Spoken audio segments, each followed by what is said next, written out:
Hi hello this is Sunanda. Welcome to కొత్త విషయాలు channel. ఆహారం పిల్లల ఎదుగుదలకు పునాది.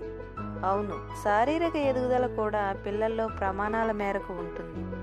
పాలపై ఆధారపడిన వయసు దాటిన తరువాత పిల్లలకు ఇవ్వాల్సిన ఆహారం విషయంలో తల్లిదండ్రులు కొంత జాగ్రత్తలు పాటించాల్సి ఉంటుంది.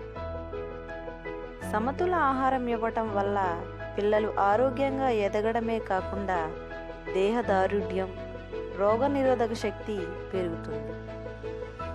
అలాగే 3-4 నెలల వయసు దాటితే ఎదుగుదల వేగం పుంజుకుంటుంది. అందువల్ల వారికి తల్లిపాలతో పాటు పళ్ళరసాలు ఇవ్వాలి.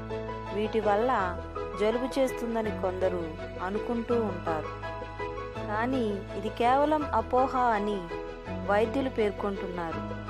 ఉడికించిన కూరగాయల రసం, పప్పుతేట, గంజి వంటి పదార్థాలను ఇవ్వాలి. విటమిన్లు, ఇనుము వంటి ఖనిజ లవణాలు పిల్లలకు లభిస్తాయి.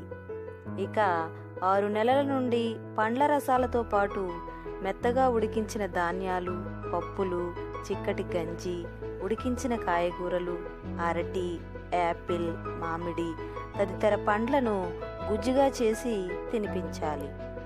6-7 నెలలకు పిల్లలకు ధాన్యం, పప్పు, బెల్లం కలిపి చేసిన మిశ్రమాన్ని ఆహారంగా ఇవ్వాలి.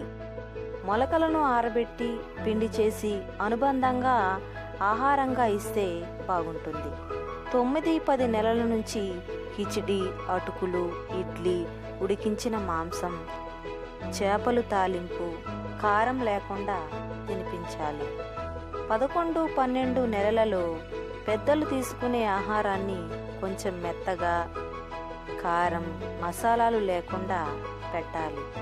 ఈ వయసులోనే అన్ని రకాల ఆహార పదార్థాలను పిల్లలకు అలవాటు చేయాలి.